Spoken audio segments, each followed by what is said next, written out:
el abogado de los bonistas italianos, que dijo que entre esos bonistas había mucho malestar y que ellos de alguna manera tenían pensado que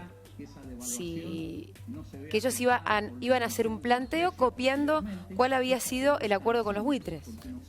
A ver, jurídicamente pareciera que no tienen ninguna chance, ¿no es cierto? Pero bueno, la verdad que es lo que dice el abogado y es lo que algunos diputados de algunos sectores marcan como uno de los peligros de cerrar este acuerdo, ¿no? Que otros bonistas puedan seguir el ejemplo, inspirados en lo que sería el acuerdo con estos buitres, y entonces esto sería una especie de después de efecto dominó. Complicado para la Argentina. ¿Es verdad lo que decís vos? ¿No hay que acordar? Por eso es verdad lo que decís vos. En términos jurídicos se supone que una vez caída la cláusula Rufo, todos los otros bonistas que ya cerraron en canjes previos no pueden volver a hacer nuevos reclamos, pero uno nunca sabe y podría llegar a... Bueno, se podría llegar a dar esa situación. Después que algún juez les dé lugar o no les dé lugar, nos vamos a enterar después. Ese juez Griesa no es algún juez, no es un juez de cualquier jurisdicción. Acá la única jurisdicción que vale es la de la ciudad de Nueva York, porque así lo dispuso la Argentina cuando lo incluyó en el prospecto de los bonos, ¿no es cierto? Pero bueno, volveremos en un rato con algunos testimonios de los que están hablando allí. Nos metemos ahora en el tema consumo. Bajó el consumo según CAME, que es la agrupación de un montón de pequeñas empresas, de pequeños comercios. Según CAME, el consumo bajó.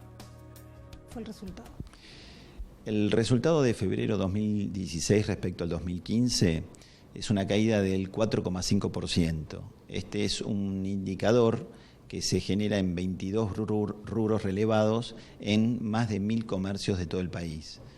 Este febrero marcó la tendencia a la baja que ya había iniciado enero. El jefe de familia se está enfrentando a aumentos en el colegio, en la prepaga, en las expensas, y así la lista continúa, ¿no? El bimestre está dando 3,3% acumulado. ¿Esto qué significa? Enero-febrero del 2016 versus enero y febrero del 2015. Hubo un movimiento, como todos los años hay, muy importante respecto a la venta escolar. Es decir, los padres hacen un esfuerzo en comprar útiles, libros, pagar la matrícula, pero ese esfuerzo no sirvió como para tener los mismos números que el año pasado. Tuvimos una caída también que rondó los 4 puntos y un poco la preocupación es, bueno, qué proyección se va a dar para el resto del año, atento a que vamos a atravesar una temporada de otoño-invierno, yo diría que preocupante en cuanto a niveles de venta, porque, bueno, generalmente hasta que no se reacomode los salarios versus los precios nuevos, la gente va a estar redireccionando su consumo específicamente a aquellos productos de la canasta familiar, ¿no? Bueno, esto lo han dicho muchos economistas. Tenés en estos momentos salarios viejos con precios nuevos, recontra nuevos, porque se ha remarcado muchísimo en los últimos 2 meses. Y seguís con los sueldos desde febrero o marzo del año pasado. Es decir, muy viejos los salarios. Por otro lado, veíamos también que los referentes de CAME decían que son los próximos meses van a estar aún peor y que justamente este es un mes donde los usuarios hacen un último esfuerzo porque, por ejemplo, están por empezar las clases y útiles hay que comprar.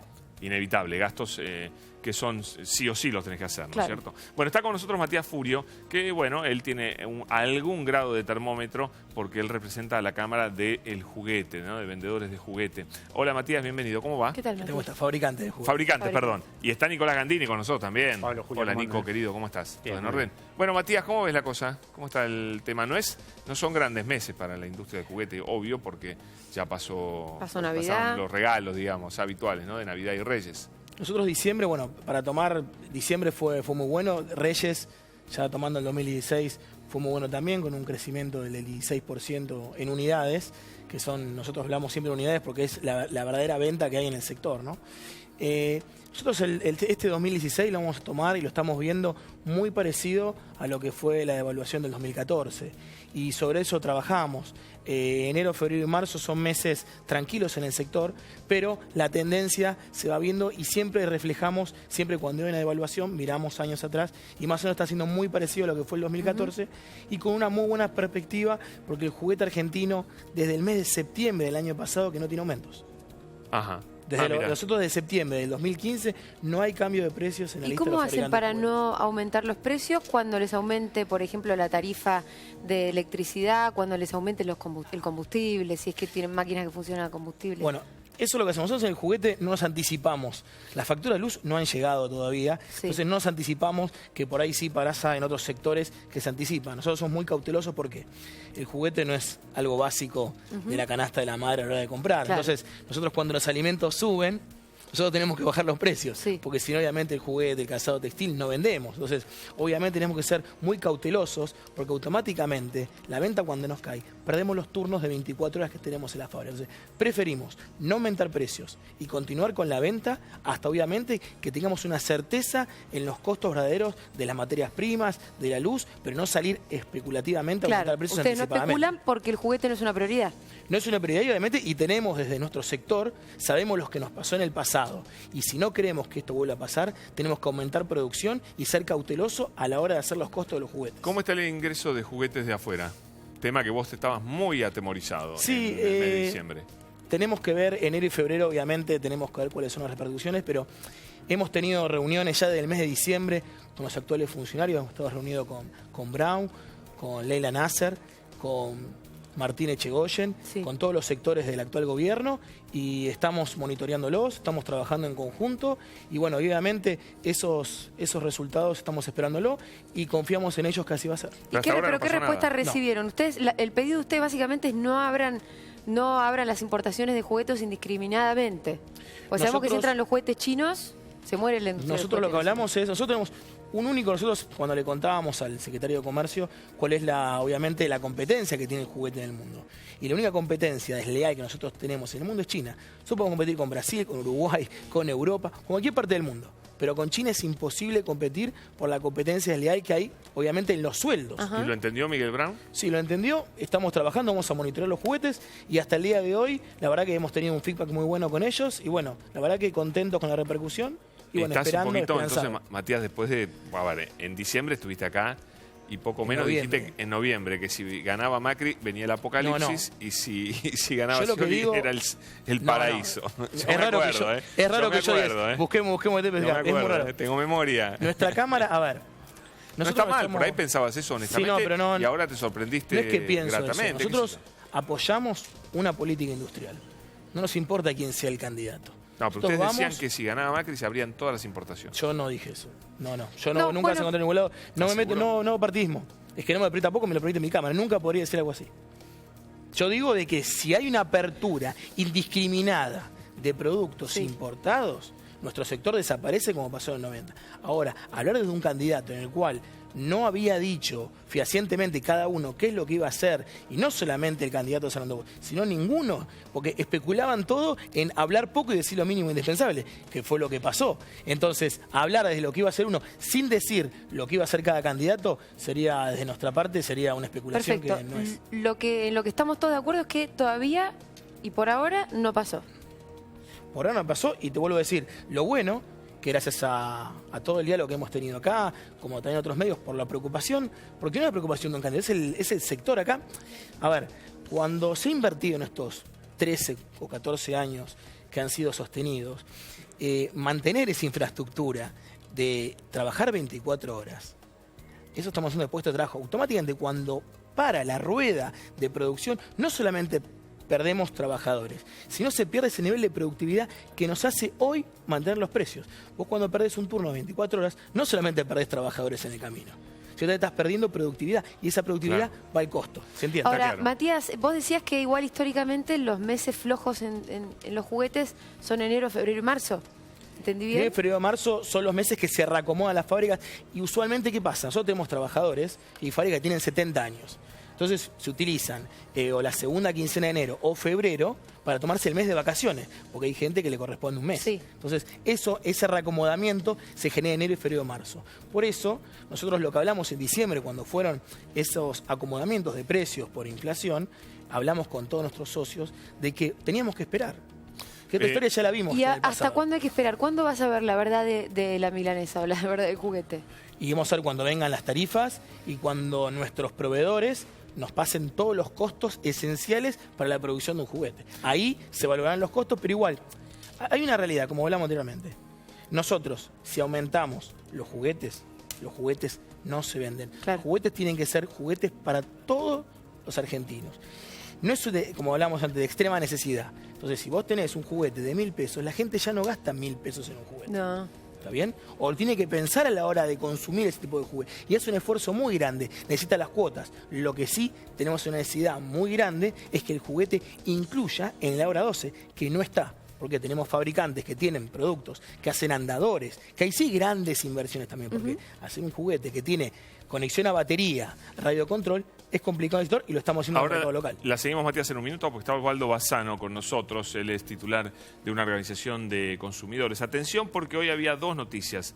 Primero, la asociación que conduce Héctor Polino dijo que habían aumentado los precios 8% en enero y febrero, 4 y 4. Y teníamos a Came diciendo que bajó 4% el consumo. A ver qué dice Osvaldo Bassano. Bienvenido, Osvaldo, ¿cómo anda? ¿Qué tal? Buenas tardes y buenas tardes a toda la audiencia. ¿Estos números son algo razonable para usted? 8% total de aumento entre enero y febrero y 4% de baja de consumo.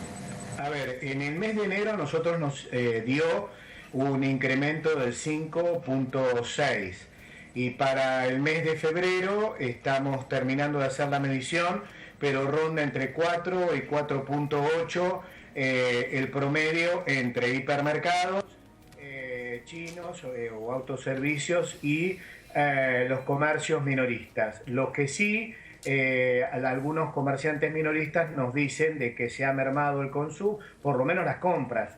Se están comprando más el día a día. Algunos asociados nos indican de que están fijándose más en la compra del día a día, en las zonas céntricas y comprando productos frescos fuera de los hipermercados. Esto se ha transformado en una costumbre. Lo que nosotros venimos avisando de que generalmente las frutas y verduras y las carnes están muy altas los precios, evidentemente la gente lo ha tomado, no compra antes se compraba para frizar, ya no lo compra, o por lo menos compra lo que va a consumir para 1 o 2 días. Y lo que sí notamos es una baja muy considerable, porque claro, por supuesto, inclusive con la carne, la gente al ver los precios y sacando los cálculos con el ingreso que tiene, más las tarifas que se están viniendo, que en la mayoría de los casos los cálculos que hay por los cuadros tarifarios llegan a 750%, no solo en Capital y Gran Buenos Aires, sino en casi todo el país. Son distintos índices que van del 200 al 500% en varias provincias. 700% anuncian en Catamarca, es decir que evidentemente la gente se está cuidando muchísimo. Nosotros nos han avisado de que hay una baja muy pronunciada del consumo y esto, bueno, va a resentir inclusive el comercio con una muy fuerte baja. El otro tema, nos han comentado algunos comerciantes que el tema de blanquería, es decir, los artículos del hogar, también ha sufrido una fuerte baja en la compra de electrodomésticos y compra de productos también del hogar. Osvaldo, ¿la baja del consumo no debería redundar en una baja en los precios? Nosotros no hemos visto eso. No hay baja de los precios en ningún momento. Habrá mermado, digamos, habrá frenado en medio punto, de 5 para enero y 4,8 para 4 y 4,8 para febrero, pero no vemos que merme el incremento. Y repito, esto es algo que venimos avisando siempre. Los grandes hipermercados, que son los formadores de precio, tienen adquirido productos a 6 meses y a 1 año, claro, con bonificaciones. Ellos tienen productos más económicos para poder descender y poder frenar un poco lo que es la inflación, pero no lo han hecho y esto ha generado esta baja del consumo y vamos camino a que pueda generarse en algunos productos muy determinados la recesión. Los productores en el campo, por lo que hemos visto y hemos leído, están desesperados. La gente de los lecheros también están bastante preocupados por el ingreso, que es muy alto. Sin embargo, la leche se sigue vendiendo 17, 18 pesos en los comercios porque no está dentro del consumo protegido, ¿no? De vuelta, vemos como haces una crítica muy fuerte a los hipermercados, pero si hubiera tanta diferencia, Uno iría a los chinos y encontraría los precios mucho más baratos, o iría al supermercado más de barrio y encontraría los precios más baratos. Y no es así, está más o menos igual que el hipermercado. Incluso en algunos casos el hipermercado es más barato que el chino o el supermercado de barrio. Hay una igualación y por eso son formadores de precios, por eso forman los precios. El problema, por ejemplo, si nosotros vamos a comprar verduras en los hipermercados, no vamos a encontrar calidad. No vamos a encontrar precios, ni tampoco vamos a encontrar calidad. En la mayoría de los casos lo hemos visto de hace años, pasa lo mismo. Con las carnes, a pesar de que son envasadas y demás, tienen precios más altos que cualquier carnicería.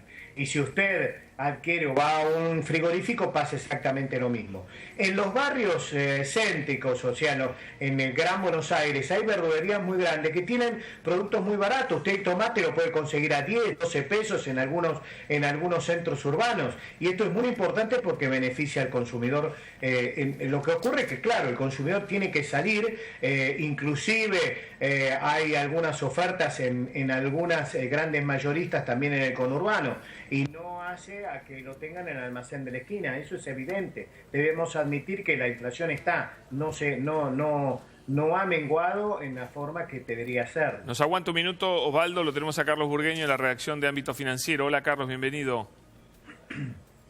Pablo, ¿cómo te va? Buenas tardes para todos. ¿Qué tal, Carlos? Bueno, encantado de que estés con Hola. nosotros, Carlos. Sí. Carlos, ¿cómo ves vos el enfriamiento de la economía? Recién comentábamos que la baja del consumo no está redundando en una baja de precios y se supone que en la teoría liberal debería ser así, ¿no? Bueno, no nos olvidemos que hubo una devaluación desde la salida del cepo a hoy del 50%. ¿No? Es inevitable después de un movimiento en el tipo de cambio como este que una consecuencia en la economía real, en el consumo, se vea, ¿no? Y sea tan clara como la que estamos viendo, ¿no? La salida del cepo fue realmente dura para el consumo interno. Queda para el debate si era inevitable o no hacerla de un día para el otro, de un momento para el otro. Después hubo otra corrección en el tipo de cambio, obviamente, durante febrero. Pero es inevitable que una devaluación tan grande, tan importante, tan profunda como del 50% tenga una consecuencia en la economía real, en el consumo. Por lo menos en la Argentina, ¿no? Que en otras economías del mundo, inclusive de América Latina, inclusive de vecinos nuestros como Uruguay, como Chile, una devaluación no tenga una consecuencia tan directa sobre la actividad económica, o por lo menos sobre la inflación, no quiere decir que en la Argentina sea así, ¿no? En la Argentina, claro. Y se demuestra ahora otra vez, cuando se devalúa, incluso cuando se devalúa de una manera importante, se termina afectando a los precios, y obviamente cuando los precios suben y los salarios no acompañan esa suba, lo que hay es un menor consumo. Yo me acuerdo, recién estaba escuchando por qué los precios no bajan. Bueno, no recuerdo, de hecho no la hubo, ninguna experiencia en la historia reciente, por lo menos del 83 para acá, vamos a hablar de la democracia moderna argentina, no hay ninguna experiencia que hayamos vivido en la cual una devaluación no haya generado un alza de precios y después esos precios se hayan vuelto para atrás. Y menos en una contracción de la actividad. Dicho de otras palabras, para que la gente nos entienda, nunca los precios bajaron. Nunca. En todo caso, lo que habrá que esperar es que hacia adelante no suban. Pero eso hay que esperar que el asado vuelva a estar a menos de 100 pesos y lamentablemente no va a suceder. Bueno, lo que pasa es que no para la inflación, Carlos. ¿Cómo, digamos, sería, todo empresario sabe o todo comerciante sabe que tarde o temprano la inflación le alcanza el precio y hasta lo pasa? Entonces no tiene sentido bajar los precios, desgraciadamente, mientras siga la inflación tan alta. Es que justamente eso es, si querés, el drama de la Argentina, en parte, con el tema de la inflación. El supermercadista, los grandes comerciantes, y los pequeños y los medianos también, prefieren vender menos, incluso perder plata, a bajar los precios. Claro. Carlos, es preferible quedarnos como estar, cómo estamos. Sí, pero eso está bien eso, Carlos, es de buen empresario, porque si vos llegás a vender a un precio menor, después no podés reponer el producto, entonces te vas a fundir. Entonces mejor no vender que fundirte. Obvio que mejor no vender que fundirte. Es tristísimo el panorama. ¿Quién es ese? Pero es que también te podés fundir por no vender. Sí, claro. No, porque ahí cosa que no le va a pasar. Pero Pablo, cosa que no le va a pasar, obviamente, al hipermercado, al gran comerciante. A Coto no me lo imagino fundiendo igual, yo te cuento algo. Un amigo mío maneja una cadena de restaurantes. Es una parrilla que le va muy bien, es muy popular. Si piensan un poquito, es obvio cuál es, que le va bárbaro. Ellos decidieron no subir el lomo en el momento de la suba de la carne. ¿Sabes la plata que perdieron? Perdieron fortunas, porque enseguida la gente detectó que estaba más barato el lomo, le compraron lomo a lo loco, lo tenían al precio anterior. Si no era porque la cadena es muy grande, la cadena se fundía. Entonces, esta es la otra realidad triste, y por eso es que la inflación es tan mala, cosa que, bueno, costaba en el gobierno anterior que se entendiera que la inflación es lo peor que hay. Carlos. A ver, una cosa, acá tenés el tema de lo que nosotros vemos, y lo que ven los consumidores, es el precio en una góndola. Entonces uno dice, bueno, ¿por qué no baja el precio de este producto que está en esta góndola? Así se consume más. Bueno, pero para atrás hay toda una cadena que es como hacer que un tren retroceda, ¿no? El tema es que ¿cuál es el precio del producto en el cual un supermercado o cualquier comerciante fija para la venta al público? Y esto ocurre solo en la Argentina. No el precio que le costó a ese comerciante o lo que le costó a toda la economía argentina poner ese producto en la góndola, sino el precio que cuesta reponerlo. ¿Y cuál es el precio de reposición en un escenario inflacionario? Y el que supone y el que especulan, el que se puede intuir que me va a costar reponerlo. Entonces yo pongo ese precio para el consumo final. Es que no es lógico. En un esquema inflacionario, sí. Claro. Ahora, también tenemos que saber que eso es fruto de la cultura inflacionaria económica de la Argentina de muchos años. Pero también hay que saber que no pasa en otros países. No pasa en Uruguay, no pasa en Chile, no pasa en Paraguay, no pasa en Brasil. A ver, este es un ejemplo ya a esta altura recurrente, ¿no? Pero Brasil devalúa y no hay una remarcación automática de precios. La remarcación de precios en Brasil. Bueno, y ahí es una gran pregunta, ¿no? ¿Y no será por eso también en parte que no tienen inflación? O sea, a ver, devaluar no es bueno para ninguna economía, ¿no? No es bueno para la moneda argentina, no es bueno para la moneda brasileña y tampoco para la libra inglesa. Para nadie es bueno devaluar. Pero en algunos estados, en algunas economías, la devaluación, las consecuencias de una devaluación son menos graves que en la economía argentina. Y yo no sé si vale la pena mencionar lo que es así, pero ¿culpa de quién es? Y podemos arrancar de Martínez de Oz para acá. Bueno, pero con este esquema, Carlos, que vos es el fenómeno también económico que vivimos. Pero con esto que vos describís también, acá entonces el grave problema es apreciar el tipo de cambio, que es lo que se hizo en los últimos tiempos. Pensar que vos podés mantener los precios atados manteniendo el tipo de cambio con una inflación de 30%. Eso es suicida porque el día que tenés que devaluar, que no te queda más remedio porque las economías provinciales si no revientan, el día que devaluás te pasa esto que le pasó a Macri, es inevitable. A ver, hay dos cuestiones y estamos haciendo un poquito de historia económica, ¿no? Que al comienzo del gobierno de Néstor Kirchner, o durante toda la presidencia de Néstor Kirchner, se cuidaron muy bien de no afectar, que son, uno, el déficit fiscal. Néstor Kirchner tuvo superávit fiscal. Y el otro es que es la emisión monetaria que empieza a generar inflación. Kirchner la cuidó mucho. Después se empezó lentamente a descarrilar hasta que se descarriló del todo, ¿no? No generando una crisis terminal, pero sí una crisis importante. No reconocer una subvaluación del tipo de cambio, o sea, que el tipo de cambio que después generó el cepo, no reconocerlo, fue un problema grave, pero fruto de la inflación. O sea, el origen, siempre volvemos a lo mismo. El problema es la inflación, o el problema fue haber generado inflación y no haberla atendido en ese momento. Ahora, también es cierto digámoslo, que devaluar en la Argentina automáticamente genera un ajuste de precios al alza, guste o no, porque así es la cultura económica de la Argentina y no es ahora el momento donde la vamos a torcer. Ahora, Carlos, donde vamos a cambiar. Sí, Julia. ¿Es esperable que los trabajadores quieran que aumenten sus salarios para no perder poder adquisitivo? Alrededor de un 30%, supongamos, por poner algún porcentaje. El gobierno, por otro lado, no quiere que las paritarias cierren alrededor de ese porcentaje porque lo entiende como una espiral inflacionario.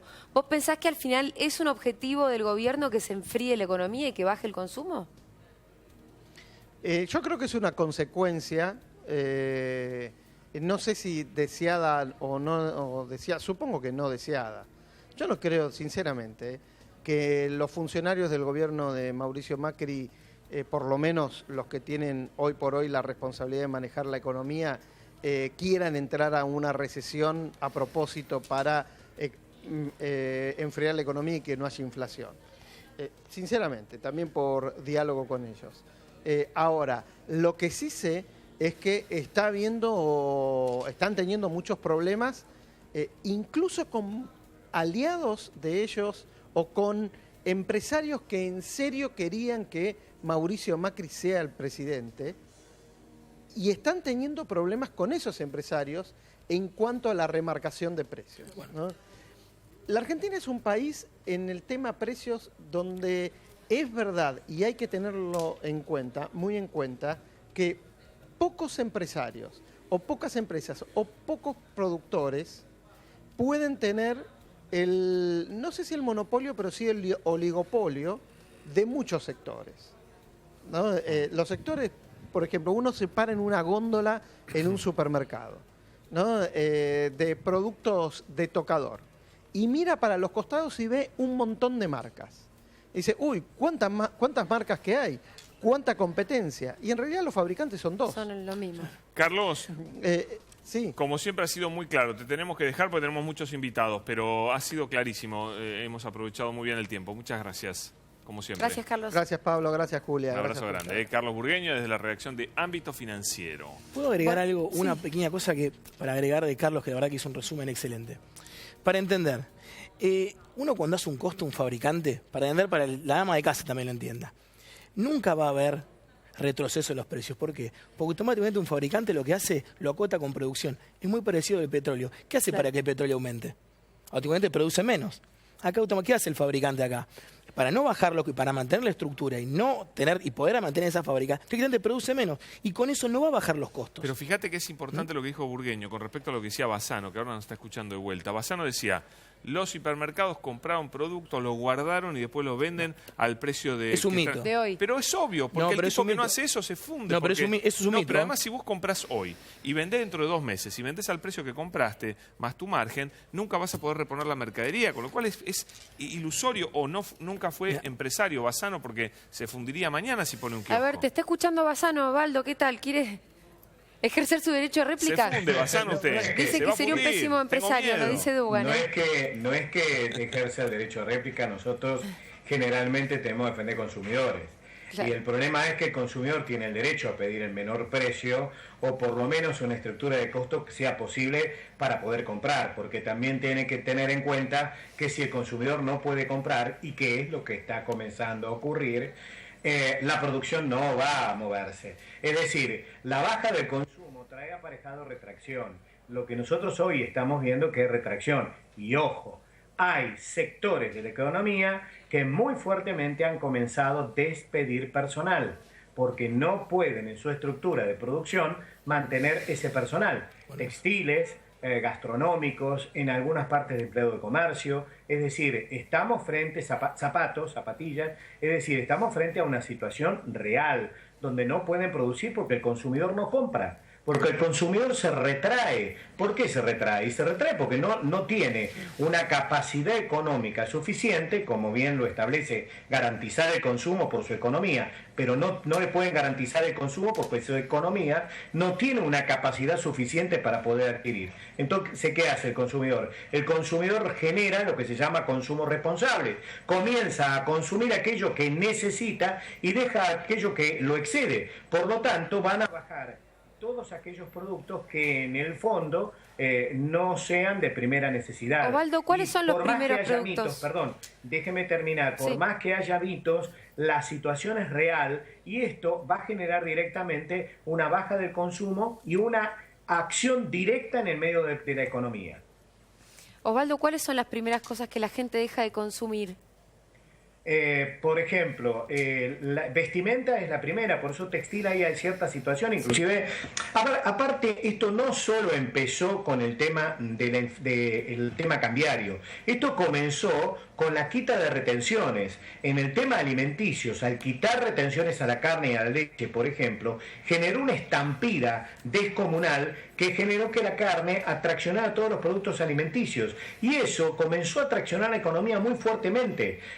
Ahora vamos a tener y a sentir a fines de marzo una fuerte tracción por el tema tarifario. Y los principales productos que hoy han comenzado a abandonarse, yo se los comenté, hay productos como por ejemplo los artículos del hogar, que si uno tiene un artículo no va a suplantarlo, sino que simplemente lo va a abandonar. Bassano, o va directamente a repararlo. Aguántenos un minuto.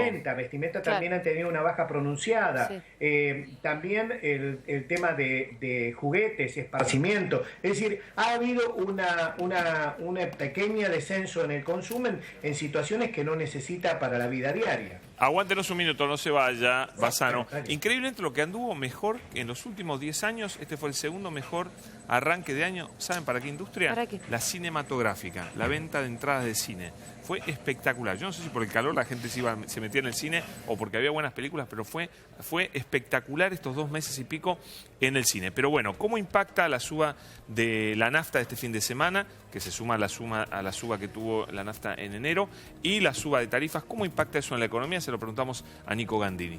Exacto, Pablo, Julia, ¿cómo andan? A ver, un tema concreto sobre el tema de los aumentos, pero también sobre el tema del volumen demandado.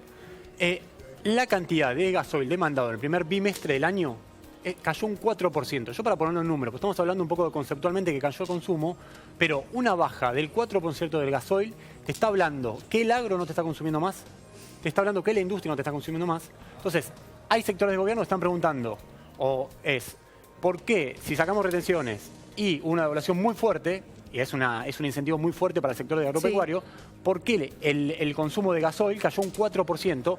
Que históricamente los economistas siempre, ¿qué dijeron? Bueno, el consumo de gasoil te mide cómo evalúa, cómo fluctúa la actividad económica, porque te atraviesa un montón de sectores, el agro, la industria, el transporte, también los automovilistas. Bueno, eso cayó un 4% el primer bimestre. Entonces, el riesgo concretamente acá es haber devaluado, haber quitado retenciones y que la actividad no levante. Ya con un 4% en enero, en enero y febrero, estás hablando de que tenés una tendencia de arrastre para el año complicada. Naftas, consumo primer bimestre cayó un 0,2%. La gente puede decir, bueno, no necesariamente. ¿Por qué? Porque venís de un crecimiento el año pasado muy fuerte. O no muy fuerte, pero venís un 4%. Entonces, de crecer un 4% el año pasado, pegaste un sablazo de 0%, a una meseta decreciente, para llamarlo de alguna manera. Eso son indicadores que el aumento de tarifas, de precios, no se está replicando con lo que el gobierno pensaba que era, por un lado, mayor actividad agropecuaria y por otro lado, inversiones. Las inversiones, está bien, nadie podía pensar, por lo menos en su sano juicio, que las inversiones iban a caer de momento a otro. Lleva un tiempo de maduración. El problema es que te pase demasiado tiempo y vos tengas una actividad que no levanta, precios que te aumentan porque estás tocando el precio del gasoil, el precio de las naftas, tarifas de gas. Lo hablamos con recién Matías, no recibieron las tarifas de electricidad. El gas probablemente se anuncie el 15 de marzo, el aumento, te digo también como adelanto, para residenciales y para industrias. Cuando tengas todo eso en el primer abril, mayo lanzado, si no lográs traccionar inversiones y que la industria te levante la actividad, es un escenario yo no digo estanflación porque, para que la gente lo entienda, no es que estanflación es cuando se combinan la baja del consumo, la baja de la actividad con aumento de precios. No digo caer en eso porque no soy un especialista y porque requiere mayor tiempo de análisis. Y estuvimos en eso. No necesariamente. Para muchos economistas estuvimos viviendo en esta inflación no, porque si algo que tuvo la Argentina, para bien o para mal, es un mercado interno muy fuerte que siempre mantuvo pujante la actividad. O sea, se te cayó, se te amesetó en un año, pero el otro año te creció. Nunca tuviste el fenómeno que en el mismo tiempo te coincida aumento de precio con inflación y baja de actividad. Y eso es Ahora, un fenómeno de esta inflación. Nico, ¿por qué actividades productivas como, qué sé yo, agropecuaria o industrial que usan gasol dejarían de usarlo? ¿Porque están produciendo menos? Porque están, no es porque están buscando un ahorro sobre eso. No, claramente, porque están produciendo menos. O sea, no hay ningún tipo de ahorro. Ahora, lo que llama la atención es que si vos, si te quitaron las retenciones y aún así están produciendo menos. Estamos eligiendo un periodo temporal que es el primer bimestre, o sea, es enero y febrero. Quizás es un mes bajo de cosecha. Quizás estacionalmente es bajo. Vamos a darle 4 meses para sacar algún tipo de tendencia.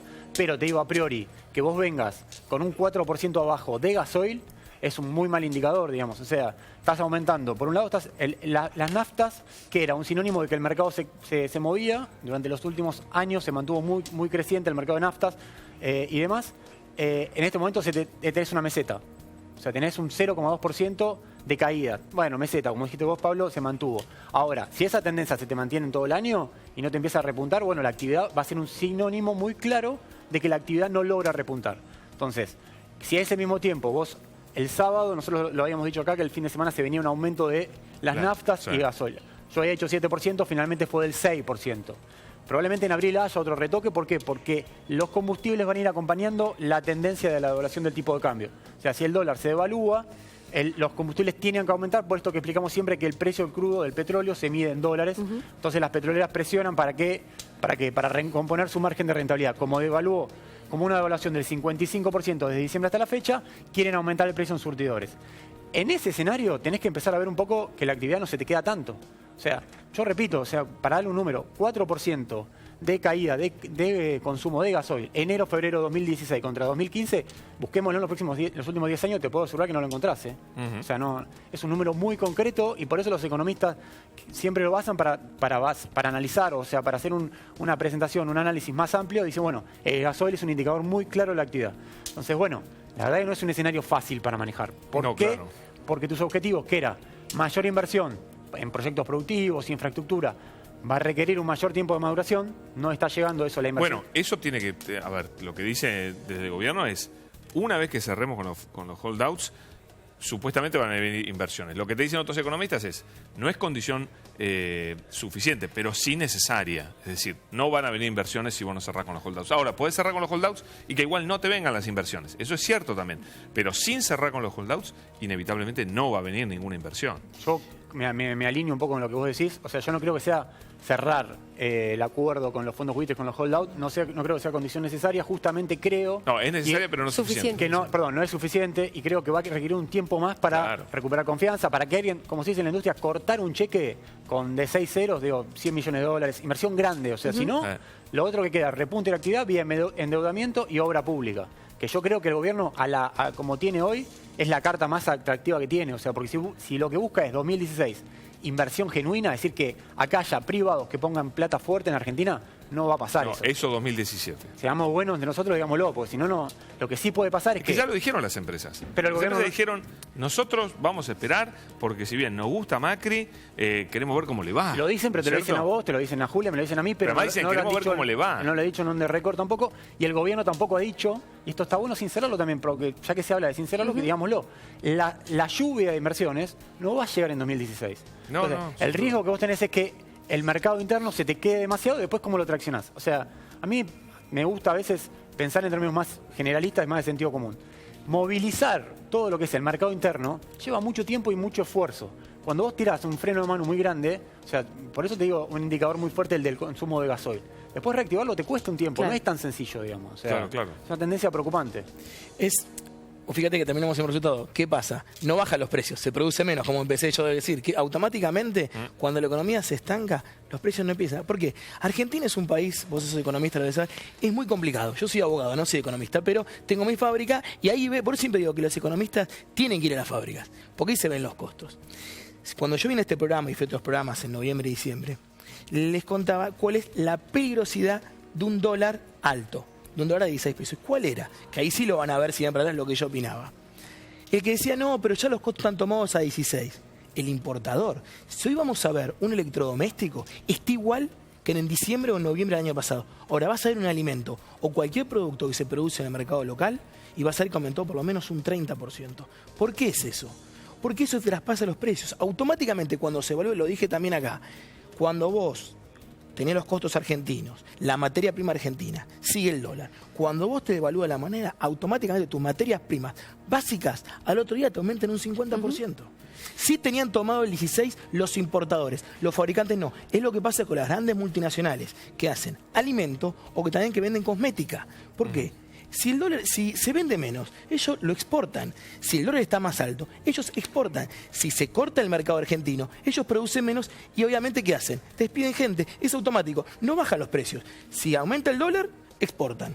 Si se vende menos en Argentina, despiden gente y producen menos. Esa es la economía de la fabricación argentina. Mira, le pasamos la pelota a Osvaldo Bassano. Dale, rápidamente. ¿Sigue ahí, Osvaldo?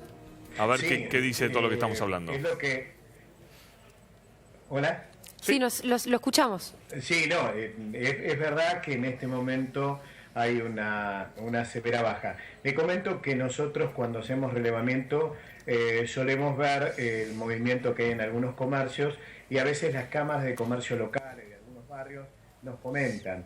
Y en las galerías del Gran Buenos Aires, en los comercios que a veces en los fines de semana suele haber mayores ventas, evidentemente los comerciantes han señalado que tienen una baja de casi del 10%, es decir, en ventas, para el mes de febrero. Por eso nosotros estamos diciendo que hay baja en el consumo, porque evidentemente ya la gente ni siquiera se acerca a los lugares los fines de semana para poder comprar, o por lo menos si se acerca no es para hacer compras como se hacía normalmente antes. Este es un punto que hay que tener muy en cuenta. Y en cuanto a lo que pasa en la industria argentina, nosotros hemos tenido, por el tema de las tarifas, reuniones con las pymes. Las pymes nos han manifestado un estado de desesperación, inclusive del interior del país, en la cual, sacando los cálculos de cómo terminaban las tarifas de influenciar en la estructura de costos, y pensaban muy seriamente que iban a sentirse al riesgo del despido de trabajadores. Esto va a verse muy fuertemente, como lo señalaron recién, en el mes de fines de marzo, abril. Ahora están llegando, pero las facturas que llegan son con 18 días de consumo. Es decir, con 18 días a la nueva tarifa no se siente, o por lo menos pareciera que no es un monto tan grande. Pero para el mes de fines de marzo la tarifa se va a sentir y muchos comerciantes, comercios e industrias chicas nos han dicho a las asociaciones que estábamos trabajando con el tema de las tarifas que en su mayoría de los casos va a haber mucha influencia en la estructura de costos del incremento de la tarifa y a su vez van a sentirlo y van a tener que prescindir de personal, que creo que esto es generalmente lo que pasa cuando hay este tipo de problemática. Y al consumidor esto le influye en forma directa, porque al o perder el trabajo o tener suspensiones, como ha habido en algunas empresas también, baja el ingreso y esto lo influye en el consumo que vaya a practicar. Los barrios, digamos, del Gran Buenos Aires, la gente está muy preocupada porque no sabe cómo el consumo que tenía hasta el mes de noviembre lo va a poder seguir manteniendo, y por otro lado preocupados por su trabajo y preocupados porque también no saben cómo va a ser el futuro. Lo peor que le puede pasar a una persona es no poder proyectar el futuro. Osvaldo, y me parece que esto es el problema. Lo tenemos que dejar. Muchas gracias, ha sido muy amable. Gracias, Osvaldo. Por favor, al contrario, buenas tardes a todos. Muchísimas gracias. Gracias a Matías también. Nico Gandini, ¿se queda Gandini? Sí, Nico se queda, por supuesto. Es un misterio. Es un misterio. Matías, Ya lo muchas veremos. gracias también. A ustedes, gracias por todo. Y lo que tienen de los empresarios argentinos, hay que apoyar más que nunca. Si no empezamos que la economía la hacemos entre todos y estamos en ese modelo de aumentar, la economía la hacemos todos, tenemos que apoyar a este gobierno para que a todos los argentinos nos vayan bien. Y el gobierno tiene que bajar la inflación. Yo lo vengo diciendo siempre. La inflación durante el kirchnerismo era culpa del kirchnerismo, durante el macrismo es culpa del macrismo. La inflación, el gobierno tiene mucha injerencia, si no casi total, ¿no? También los empresarios, los empresarios... Yo creo que el gobierno de turno le echa la culpa al supermercado de la inflación. ¿Para qué? Para zafar de la responsabilidad propia. Lo hacía el anterior gobierno y lo está haciendo este gobierno también. Son todos iguales los políticos. Sí, bueno, lo que pasa es que hay políticas públicas que impulsan ciertas conductas también, ¿no? O las frenan. Claro, pero esto que decía Pablo, para mí, digamos, resumiéndolo, la actividad de bajar la inflación es la única actividad que puede hacer el gobierno. ¿Por qué? Porque las inversiones va a depender de un tiempo de maduración. Claro, de seguridad. El capital es cobarde. Otro tipo de regulaciones, otra confianza, lo que sea. Entonces, lo que tiene que estar enfocado el gobierno es que no se le dispare la inflación para cuando, si reconstruye la confianza, puede capturar inversiones, puede capturar otro tipo ¿Sabes que lo que dice Matías de que los empresarios pongan... Acá nadie pone plata propia para riegar nada. Las inversiones vienen cuando son seguras. Si no, no vienen. Acá el problema es del empresario multinacional que especula con la exportación y especula con la producción. Ahí está. No hablemos del empresario medio y la pyme. Acá estamos hablando de las empresas multinacionales que están pensando en exportar y cómo hacer para ganar más dinero. Es muy distinto con la pyme común. La pyme común no entra en esa especulación. Sí la multinacional y el empresario argentino. Matías, gracias. A ustedes. Podríamos seguir y seguir. Claro.